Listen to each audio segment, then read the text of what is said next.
예, 이재현의 뉴스 정면 승부 4부 시작합니다. 이슈 인터뷰로 마련했는데요. 자, 새 정부의 검찰 편중 인사 논란이 계속되고 있죠. 이복현 전 서울 북부지검 부장검사가 지난 7일입니다. 신임 금융감독원장 자리에 올랐습니다. 금감원 설립 이래 검사 출신이 금감원장 자리에 오른 것은 이번이 처음입니다. 자, 김득희 금융정의연대 대표와 함께 시민단체 입장 들어보고 또 금융권 현안에 대한 얘기도 나눠보겠습니다. 안녕하십니까? 예, 안녕하세요. 김득희입니다. 예.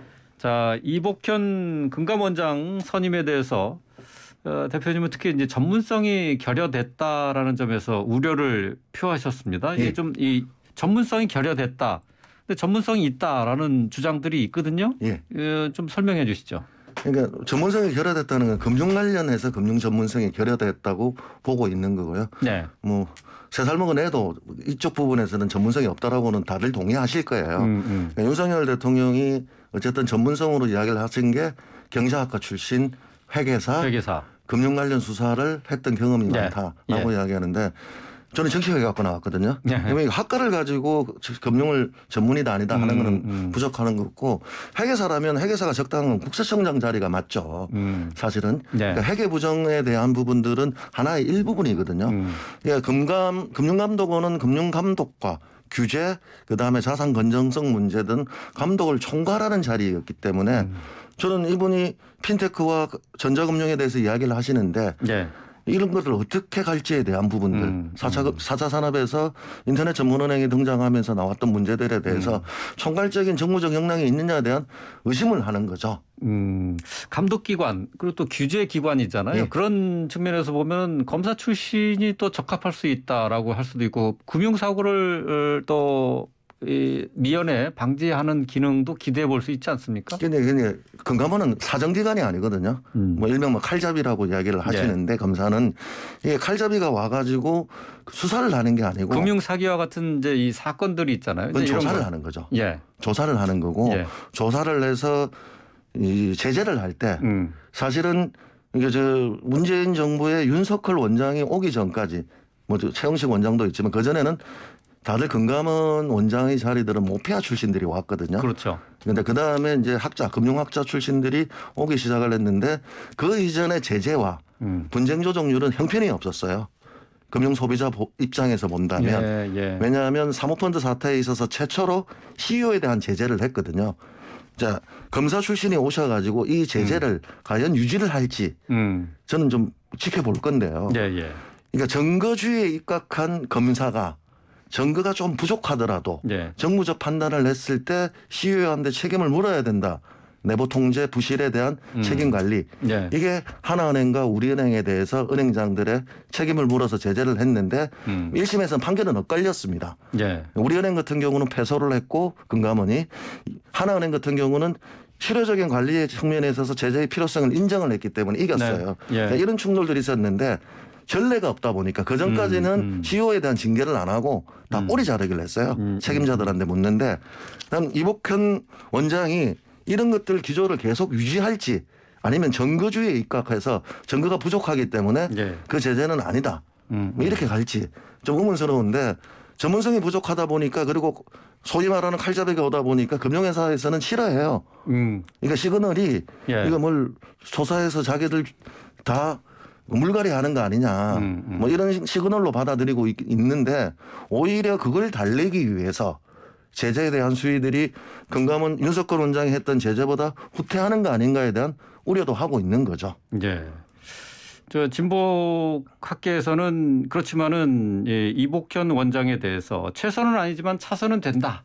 이렇게 주장하고 있지 않습니까? 지금 뭐 주로 이제 모피아 관료 출신, 이제 모피아라고 하면은 이제 기재부 출신 거기 공무원들이 이제 서울대 경제학과 나오고 주로 이제 이 자리로 왔잖아요. 근데 그러한 것을 타파한다는 의미에서 의미가 적지 않다 이렇게 보고도 있습니다. 그렇게 말씀하시는 분이 뭐 대표적인 전성인 교수님 같은 분이신데 저는 그 점도 공감을 해요. 지금 전직 원장이었던 정은보 원장보다는 사실 지금 하마평에 나왔던 금융시장 친화적이신 분들 이분들보다는 낫다는 데 대해서는 동의를 해요. 오죽하면.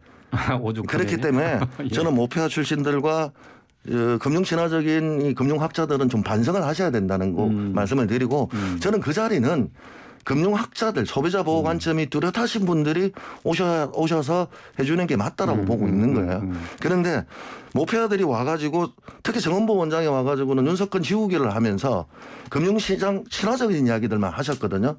종합검사 부활한 걸 다시 폐지하고 지금 뭐 이야기 나오는 게 유행되는 게 우리은행 횡령사건 660억 어저께도 KB저축은행 횡령이 한 100억대 횡령이 있었는데 지금 사실 내부 통제가 무너졌거든요.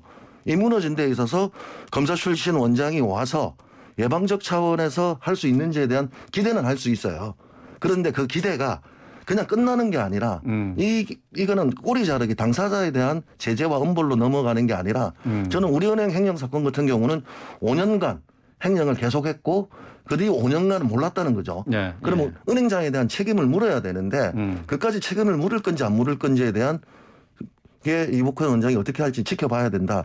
그래서 그런 것들이 계속적으로 모피아보다 나은 행동을 보여줬을 때는 자선에 대한 인선에 대해서 동의할 수가 있는 건데 지금은 좀 지켜봐야겠다 이렇게 보여지는 겁니다. 검찰 출신의 이복현 부장검사가 금감원장에 임명된 것에 대해서 이제 비판적인 입장을 갖고 있는 우리 김득희 금융정의연대 대표와 함께 하고 있는데요. 저는 그래서 어쨌든 좀 긍정적인 측면의 얘기를 좀 질문을 좀 드려볼게요. 지금 또 금감원장 뭐 짧은 기간이었지만은 김기식 더미래연구소장도 금감원장이었지 않았습니까? 이제 이분도 금감원장의 자격 요건에 대해서 정책적 전문성보다 감독 규정을 제대로 집행할 수 있는 법률적 지식, 역량, 의지가 더 중요하다라는 입장을 피력하면서 긍정적으로 평가를 했거든요. 이 부분에 대해서는 어떻게 생각하세요? 그 말은 맞죠. 말은 맞는데 이제 본인이 어쨌든 본인도 전문성이 부족한 건 사실이죠. 시민사회 출신으로서 정무위 출신만 가지고 있으신데 그러다 보니까 그렇게 이야기했고 이제 짧은 기간에 금감원장을 하시면서 금감원에 대한 장악력, 금감원에 대한 개혁 이런 걸 보시지 않았나. 그래서 그렇게 이야기하신 데 대해서는 일면 동의하는데 그걸 꼭 검사여야 하나. 사실 제가 봤을 때 이 현재 금감원장으로 오셨던 이 원장 같은 경우의 경력을 봤을 때 50대 초반이고 하면 금감원 부원장으로 왔으면 딱 맞죠. 시세 조정이라든가 그 역량을 가지고 거기서 훈련을 받고 가야 되는데 이게 뭐 낙하산 꽂듯이 원장으로 오니까 좀 선을 넘지 않았나 그렇게 보는 거죠. 왜냐하면 이 자리에 대해서 검사 출신이 한 번도 안 왔던 이유가 있는 거예요. 그러니까 모피아들이 장악한 것도 있지만 검사가 와서 금융산업 발전과 육성에 대한 감독 체계를 할 수 있겠느냐에 대한 의문이 있는 것들인데 그건 어쨌든 서울대 경제학과 출신이다 보니까 모피아에 근접하고 그래서 우리가 검피아가 아니냐. 이게 이제 관례가 돼서 검찰 출신들이 계속 오기 시작을 한다면 검피아 논란이 생길 수가 있죠. 그렇군요. 자, 이제 이복현 금감원장은 취임하면서 이런 얘기를 했어요. 지금 이제 라임 옵티머스 사모펀드 사태 지금도 재판도 진행되고 있는데 이 라임 또 옵티머스 사모펀드 이 사기 사건과 관련해서 다시 들여다볼 수도 있다. 이렇게 얘기를 했거든요. 시스템상 가능하면. 시스템상 점검해 보겠다 이렇게 얘기를 했는데 라임 옵티머스 이 펀드 사기 사건 재조사 필요성이 있다고 보십니까? 그러니까 재조사를 뭐 때문에 해야 되는지에 대해서 분명히 좀 밝혀주시면 좋겠는데 저도 어저께 이 발언을 때문에 피해자들한테 한 3통 전화를 받았거든요. 그러니까 옵티머스 같은 경우는 피해 구제가 다 끝났습니다. 계약 취소로서 100% 다 돌려받으셨거든요. 다 100% 받았다고요? 옵티머스가? 물론 NH투자증권이 계약 취소 100% 배상에 대해서 동의하지 않고 사적 보상으로 100%를 하고 구상권 인수하는 방식이었지만 피해자들은 다 개인 투자자들은 다 100% 배상을 받았거든요. 전문만 지금 남아 있는 상태고. 그다음 라임 같은 경우에도 무역금융 같은 경우에는 100% 일정 기간 이후에 받으신 분들이 다 100% 배상을 받았거든요. 계약 취소로 인해서. 그럼 피해 구제가 측면에서 이 재조사를 한다라고 생각을 하셨는지 디스커버리 펀드라든가 다른 좀 배상 비율이 낮게 나왔던 펀드 피해자들이 기대감이 있는 거죠. 그러니까 피해 구제 차원의 접근인 건지 아니면 이 과정에서 금감원이 봐주기를 한 거 있는지 뭐 이런 걸 봐서 뭐 봐주기를 했고 조사가 미진했다라 한다면 충분히 들어갈 수 있는데 제재는 사실 일사부재대로 제재까지 다 했거든요. 그러니까 라임 같은 경우에 물어서 손태성 우리은행장 같은 경우에는 중징계를 했거든요. 그다음에 지금 NH투자증권이나 KB증권 같은 경우에도 중징계를 했는데 금융위가 지금 산업총회에 넣고 있다 보니까 징계를 확정을 안 하다 보니까 좀 전에 말씀드렸었던 하나은행과 우리은행 징계 재판 결과를 보고 하겠다. 이렇게 보다니까 이분들이 지금 한 1년을 넘다 보니까 지금 연임까지 하고 있는 형국이기 때문에 제재를 빨리 확정하려면 금융위원회가 빨리 제재를 갖다가 확정하면 되는데 그게 안 되기 때문에 무엇을 위해서 하는지에 대해서 좀 분명하게 하면 되는데 금감원이 조사했던 것들을 재조사했던 사례는 딱 하나 있습니다. 그러니까 채용비리 사건에 있어서 조사를 냈는데 신한은행이 없다고 해서 그냥 끝났는데 이제 언론의 경향신문에 나오고 그러다 보니까 그때 마침 좀 전에 말씀드렸던 김기식 원장이 취임하자마자 그 기사가 나오니까 재조사 명령을 내려서 신한은행 같은 경우 채용비리 재조사를 해서 문제가 있는 걸 발견하고 검찰에 수사 의뢰를 해서 지금 1심, 2심 재판 진행 중에 있습니다. 그렇군요. 라임과 오티모스의 이제 개인 투자자 피해가 완전히 복구됐다는 것은 사실 저는 처음 알았는데.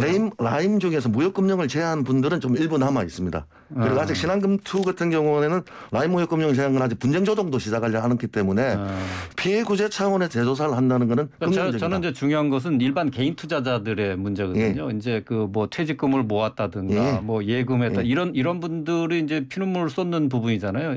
이 부분은 사실 수사 재조사의 가장 중요한 부분이 아닐까 싶었는데 그렇게 되면 찬성을 하죠. 재조사에 그건 아니다 이거죠. 근데 만약에 또 하나 문제는 그러니까 정치 자금과 관련된 부분인데 이 의혹도 아직 남아 있잖아요. 그 의혹은 그거는 수사를 해야지 금감원이 할 문제는 아니라고 보는 거죠. 왜냐하면 문재인 정부에서도 과거사위원회에서 재조사 결정을 해서 실제 몇 건 다 재조사를 했거든요.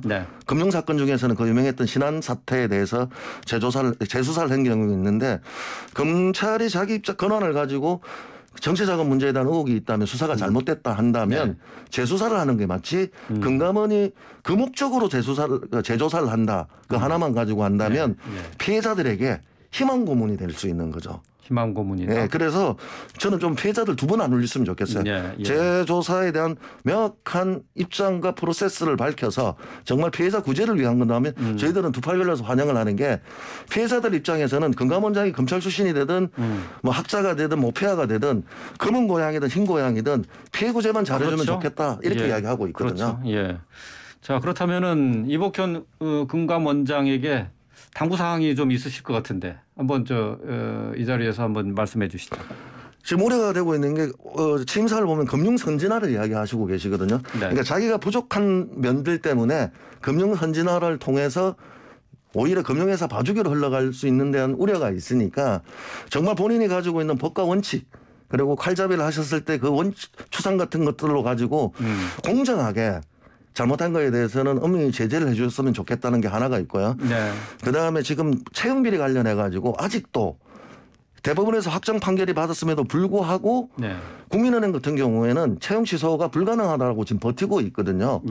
실제 우리은행이나 일부 은행들에서는 대법원에서 확정 판결하고 나서는 채용 취소하고 피해자 구제를 했거든요. 물론 당사자 구제는 아니었지만 그 인원만큼 특별 채용을 했는데 국민은행은 채용 취소가 불가능하다고 지금 버티고 있는 거에 대해서 검사 출신이시니까 이게 맞는지 안 맞는지 이거 한번 봐주시라고 하면서 저희들이 그래서 지금 진정서를 준비하고 있습니다. 금감원에 제출하려고 하는 게 있고 그다음에 어쨌든 힘이 불균형이에요. 금융 소비자하고 금융회사하고 정보력과 그다음에 대응력에 있어서는 이쪽은 뭐 김현장이라든가 대형 로펌을 사용하고 있고 그러니까 소송을 가기에 힘든데 지금 분쟁조정위원회가 공정하지 못하다는 이야기들을 하고 있습니다. 저도 이번에 알았는데 사회이사 금융회사 사회이사가 분쟁조정위원으로 금감원 추천으로 들어가 있어요. 근데 그런 것들이 공지가 안 되거든요. 그러다 보니까 그분들이 사실은 금감원 추천의 사회이사. 그리고 이제 마치 공익이사처럼 조정위원처럼 이야기를 하다 보니까 그분들은 사회이사로서 계속적으로 하다 보니까 금융회사 편을 들 수밖에 없지 않느냐는 의심이 있기 때문에 사회이사들은 현직에 있는 분들 사실 금융회사 직원이 조정위원으로 분쟁조정위원회 있다고 볼 수도 있는 거죠. 이런 분들은 빼주시면 좋겠고 다음 주에 이탈리아 헬스케어 펀드가 분쟁조정이 열립니다. 지금까지 반반으로 계약 취소 100% 해야 된다.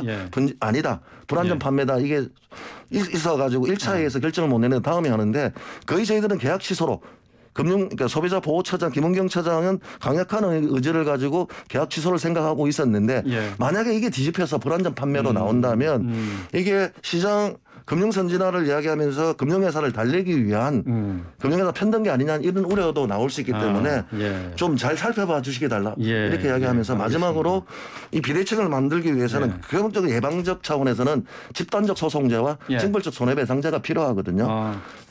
윤석열 대통령도 예. 후보 시절에 집단적 소송제 이 얘기는 뭐 금감원장한테 얘기하기는 조금 아니 금감원에서 금융소비자보호법을 개정해야 되기 때문에 저는 금융소비자보호법에라도 예. 집단 소송제와 징벌적 손해배상제를 넣었으면 좋겠다는데 예방적 차원에서 윤석열 대통령 후보 시절에 예. 동의는 하셨거든요. 예. 다만 전면적으로 확대되는 것에 대해서는 뭐 반대를 하셨는데 금융사건들의 예방적 차원에서는 예. 동의를 하셨기 때문에 금융소비자보호법에서 이런 게 개정돼야지 사실 행정사건들 이런 것들은 지금 너무 많이 일어나고 예. 있어요. 예. 내부 통제에 있어서 좀 어마어마한 것들이 필요하다 이렇게 보고 알겠습니다. 있습니다. 뭐 여러 가지 사건 얘기를 많이 하셨는데 어떤 핵심은 금융소비자들을 좀 더 많이 보호할 수 있는 그런 예. 제도적인 틀을 마련해 주는 것이 시급하다. 예. 이런 얘기로 좀 정리를 할 수 있을 것 같습니다. 오늘 말씀 잘 들었습니다. 고맙습니다. 예, 감사합니다. 김득희 금융정의연대 대표와 함께했습니다.